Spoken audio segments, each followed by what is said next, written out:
നബി പറഞ്ഞ ഉമ്മാടെ ദുആ മതി മക്കളെ നമുക്ക് രക്ഷപ്പെടാം.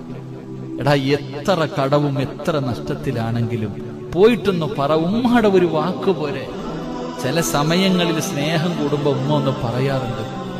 ചില സമയങ്ങളിൽ സ്നേഹം കൂടുന്ന സമയത്ത് ഉമ്മാക്ക് ഇത്തിരി പരിഗണനയൊക്കെ കൊടുക്കുമ്പോ ഉമ്മ പറയണ ഒറ്റ വാക്ക് പറഞ്ഞാൽ മതി, അൽഹംദുലില്ലാ, ഒറ്റ വാക്ക് രക്ഷപ്പെട്ടു. എന്റെ പ്രിയപ്പെട്ടവർ, അതുകൊണ്ടാണ് ഉമ്മാനോട് പോയി പറയാൻ പറയുന്നത്.